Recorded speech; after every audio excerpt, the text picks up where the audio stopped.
2 weeks from, actually yesterday, we'll be having our executive meeting. Everyone is welcome. It'll be on Monday night. It'll be over at my church. We'll be having a meeting of going over certain vital matters, including dealing with scholarships and matters going into this time of year. And so,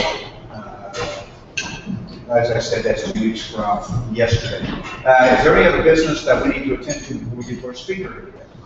They are there from Roselle on the fair. They get out there and support burger. Yeah. Oh, I appreciate that. We'll be doing that. That's our big event of the year. I enjoy that, just being out there and getting to know whoever I'm with that day, those days during the fair. So it's hot twice, once from the sun and once from the grill. Yeah, generally I'm not trusted with the grill. I'm not sure why. But anyway, we have Jim Milstead here today. He is a practicing doctor. He's an MD. I asked him if that was medical doctor or manic-depressive. Could go either way, but he has a unique position, only one that's taught in the entire country. And so we are excited to hear what he has to say today. He even has a brand new book out on his history, and he's getting ready to go. So we will welcome him. The Rensselaer Rotary Club. I appreciate it. I'll welcome our speaker here today.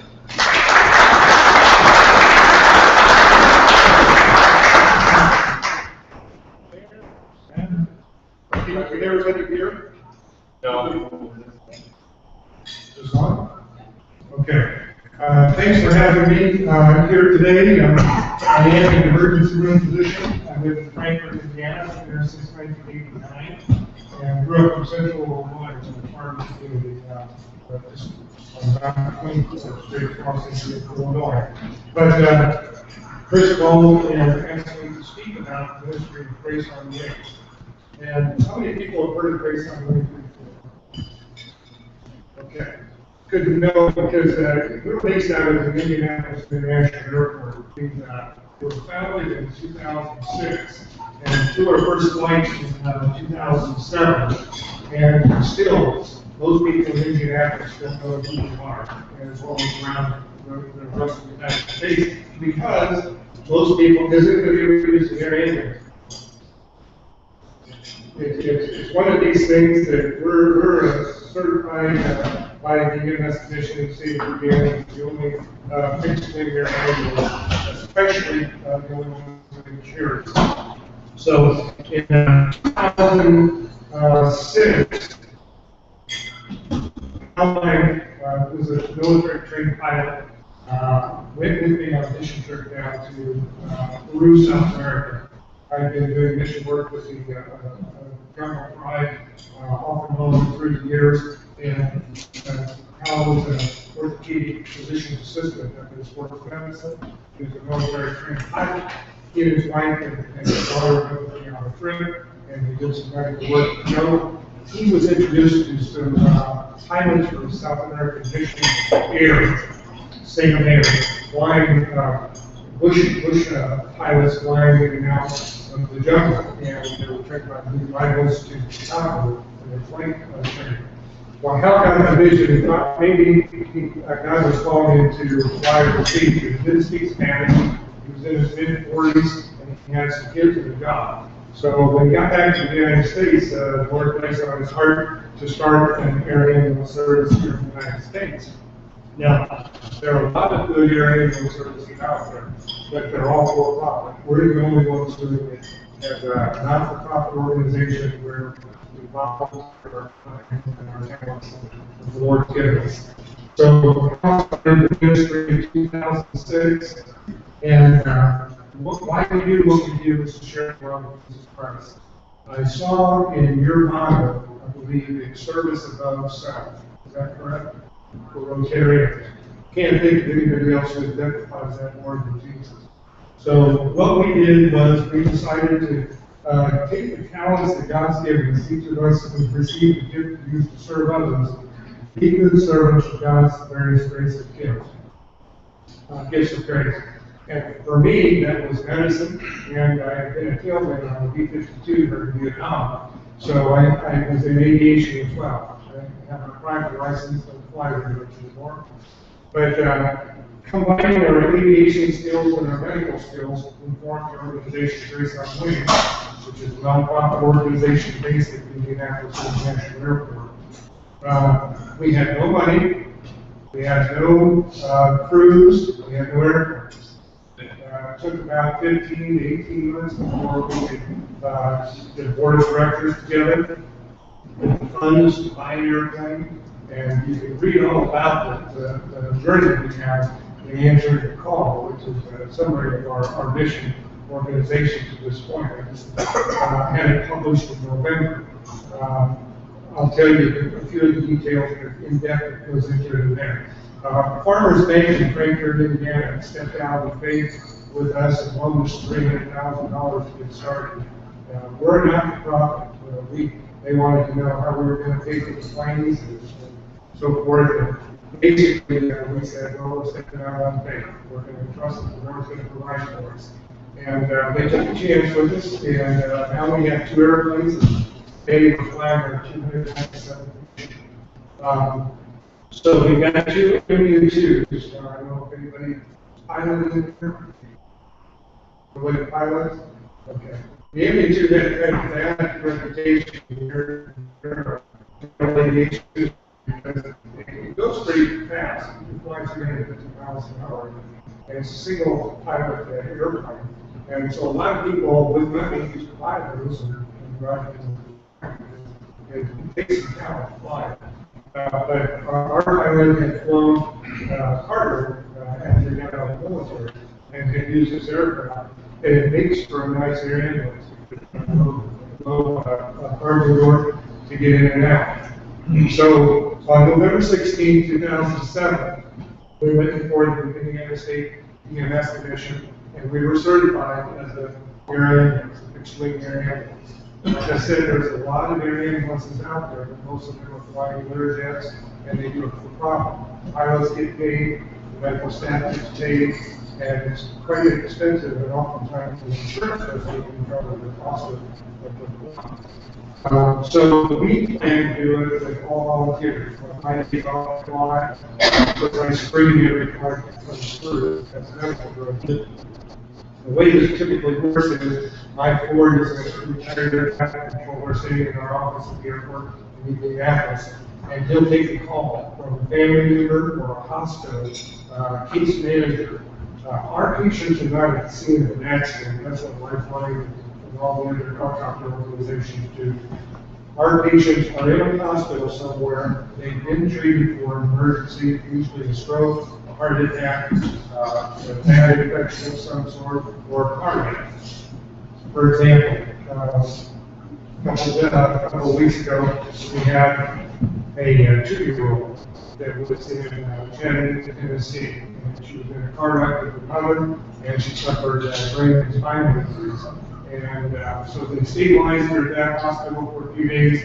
There's only a few places in the United States that will handle rehabilitation for those kind of injuries in a 2-year-old. So they called us because they had no money. They called us to fly her from Chattanooga to Baltimore. That's the kind of thing they do. A lot of people vacation in Florida, in Arizona. They get down there away from their family. They have a heart attack or a stroke. Now they're thousands of miles away from their loved ones. And that's when we get called to help them get home. We are flying ICU. We have everything on board that you have in ICU. The defibrillator monitor, all the airway equipment, all the drugs that we need to manage any kind of emergency.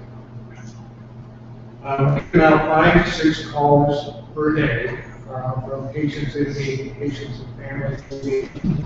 Why do we answer all those calls? Well, first of all, a lot of them think that it's free. and are frequently asked questions when we go to our website.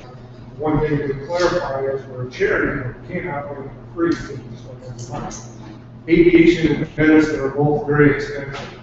Airplanes themselves cost $300,000, plus you have routine maintenance every 150 hours or so. The plane goes out of service, goes to a maintenance depot, and they have to have aviation maintenance, just like the airlines do, which is why they're FAA Part 135. So we have very strict criteria for home occupations. So the cost of the airplanes, the maintenance, the insurance, fuel, all those things, that's what we ask people to donate to cover those fixed costs so that we can operate. We can just operate a little above that, but still, if you look at what the price is for a for-profit versus what we charge a couple of years ago, the average cost of an air ambulance flight within the United States was about $22,000. And we can do the same flight for about $7,000. So about a third of the cost. Why can we do that? Because we fly an efficient airplane, because we all volunteer. Our nurses, respiratory therapists, pilots, all volunteer. So that's how we can do the mission. Today, when you take what it would have cost for a for-profit flight and what we charge, we've given out about $2.5 million in charitable assistance to almost 300 families. A few years ago, we got a request from a family who had a premature born in Greenfield, Indiana. The family was en route from Buffalo, New York to Kansas City to visit the family over from spring break. And at 24 weeks, the mother had a premature labor with the baby. About 7 weeks later, we were requested to fly the patient to Buffalo. And we put out a request to get $10,000 to buy this special what's called baby pod. It provides a very safe, warm, oxygenated environment. It's like a newborn ICU. If you see that in the hospital where they wheel them around, they're very expensive. It costs about $1 grand in the hospital. These were made especially for air ambulances. And Bill Gaither and his wedding manager in Alexandria, Indiana, donated $10,000 to this baby pod. There's a little guy right there. This was our second airplane that we started last summer. We were out of service for maintenance, just routine maintenance on our one airplane, about 2 to 3 months out of the year. The more we flew, the more it was going to be maintenance, because every 150 hours we would go out of service. And so during those times, we typically had to tell people we wanted anyone to help. So we sat down and made again, approached the bank and said, we're at the point where we're getting so many calls that we need to have a second airplane so that when Gelling, our first airplane, goes in to the shops to be fixed, we have 80 people. And so we bought a second airplane last year, and immediately we flew 5 flights that we would have turned down in the month of June and July last year, while our primary aircraft was getting fixed. And that's the tail number. We don't hide what we are. We're a Christian organization. We don't follow the denomination. We just follow the Lord. And we show the excellence of aviation. We call everybody. We call Muslims. We call everybody that's called free foundation. We take things and stand for us. So all we try to do is we pray for all of our patients, pray over them, and never had anybody who was in never say we know through it. And that was in Bethlehem, doing some clinic work over there a few years ago. I saw a gentleman that took me around Bethlehem and showed me that there was a wall keep the Palestinians in. He's a Christian. He's a Palestinian Christian. But he cannot go back and forth over that wall without security clearance from the Israelis. This is not against Israel, but that's just a fact. And the unemployment rate in Palestine right now, on the wall, is about 50 to 60%. So one way that they try to make money is olive oil. They have plentiful olive oil. And so when I was there, I went to a small shop where they were making all kinds of figurines and things on olive oil. And the Lord put on my heart, why didn't we get the cross made out of olive oil and write Grace on Wings on it? And that way we buy it from them, the Palestinian Christians, and help support them and keep them going in their own country. And then we hand those out to each nation. It's amazing the way they grasp on it during their time of need. That's the way we all should be. How can you help us? Well, as I said, aviation medicine is very expensive. Just asking me to come here and make things that history knows is amazing. We rely on donations, churches, organizations, grants, all kinds of things to raise money. One reason I wrote the book was just to make people aware of it. It's not a great way, it's just to show what people can do. And you're called to serve others, it's really important. And so the book details a lot of the stories. One story of some people and follow and people recovered from their injuries, and some have not because of rights. You go to our website. Let's see if I can get this up here without getting rid of it. If you go to our website at www.graceonwings.org, you can find out a lot more about the organization, and we have videos on there.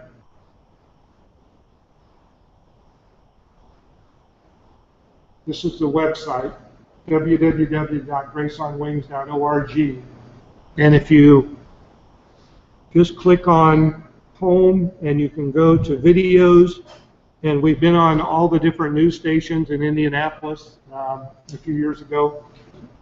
One of the young men that we took from Shelbyville Rehab Institute for Children, his family came out to visit from Seattle to the Indianapolis area. His dad was working out here, and while he was here, he had a seizure, and it lasted 15 hours. Despite treatment, brain seizure, and suffered some brain injury from that.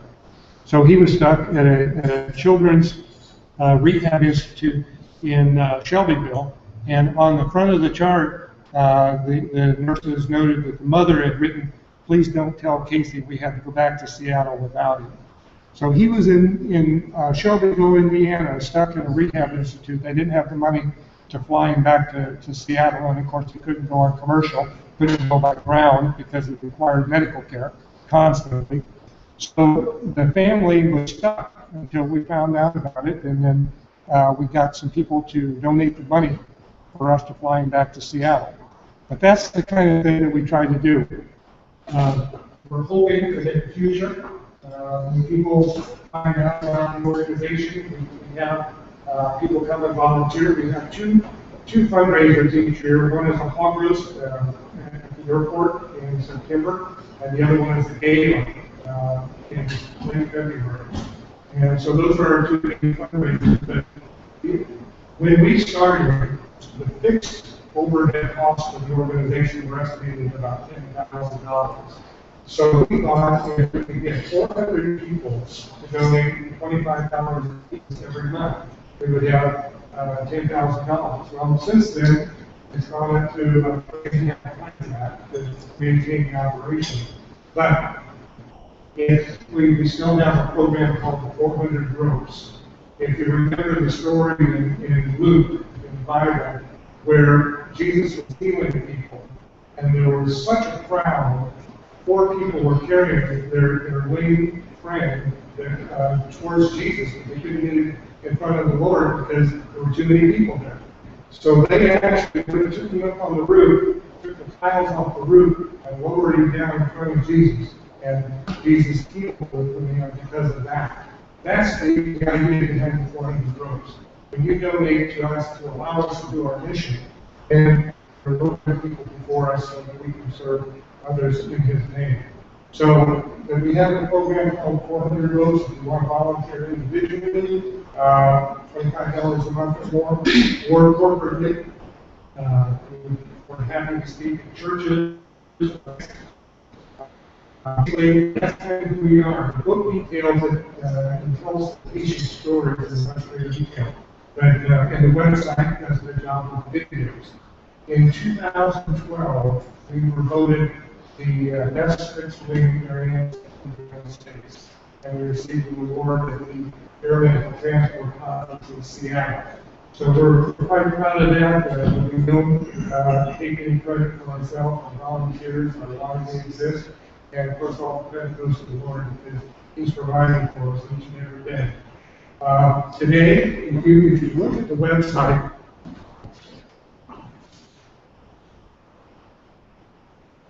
see if I can go back one. If you look at the website, you see that we're performing our 297th mission today, and then there's a track flight.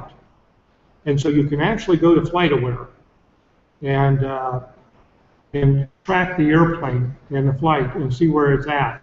As you can see, we're going from Springfield, Illinois to Albany, New York.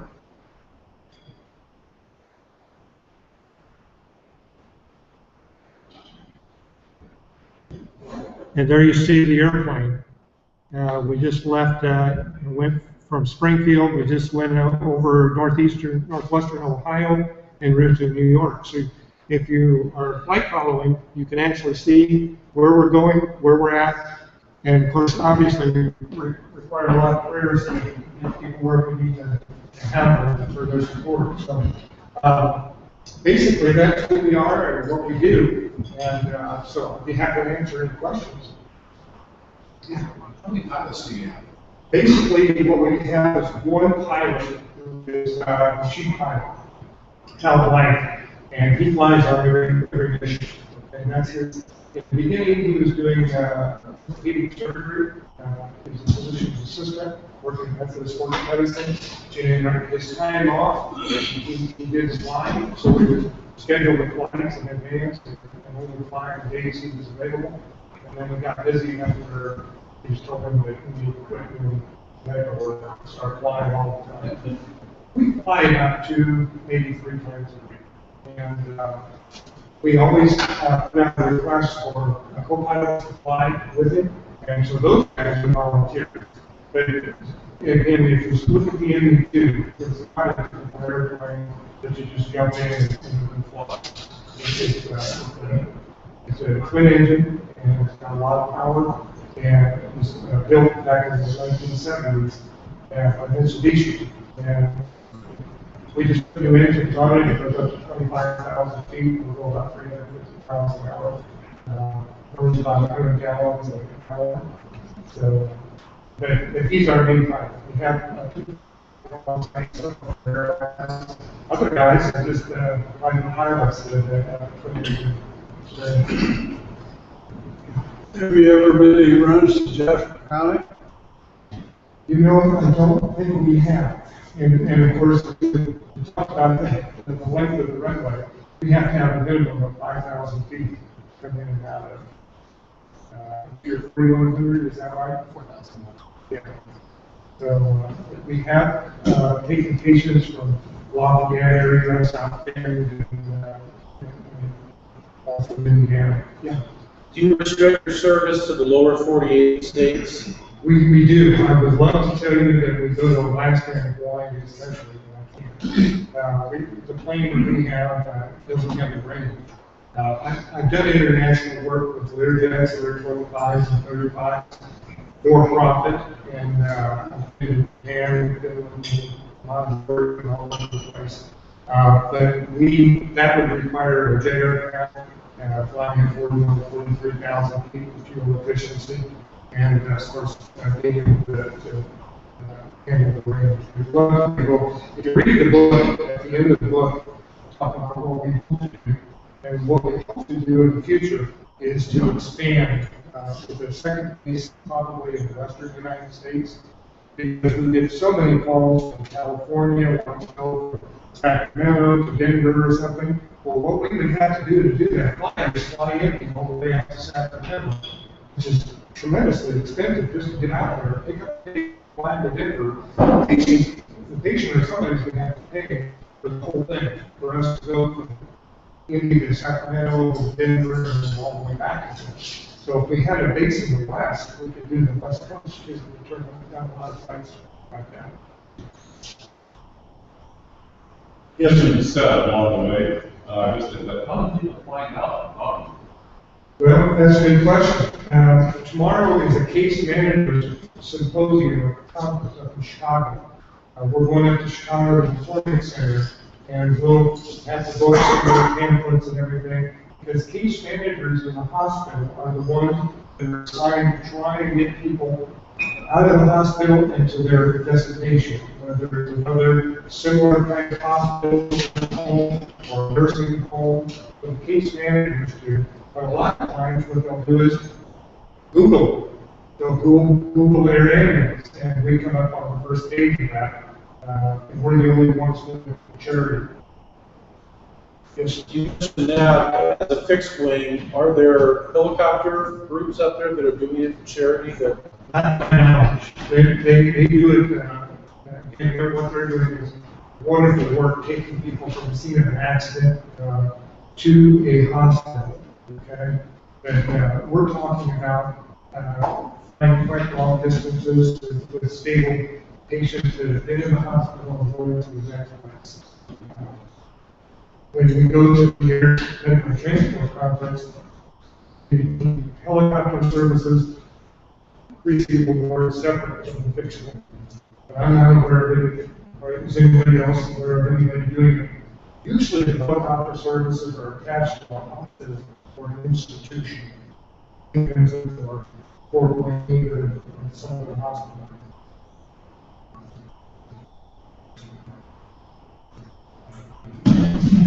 Thank you so much. I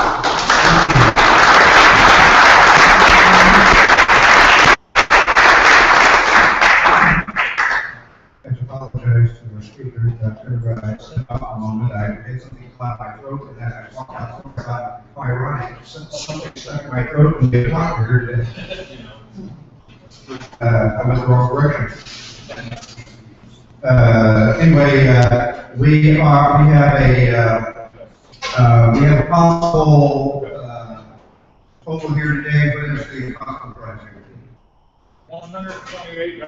$128 and draw that. See, all right. Number today is 793. 793.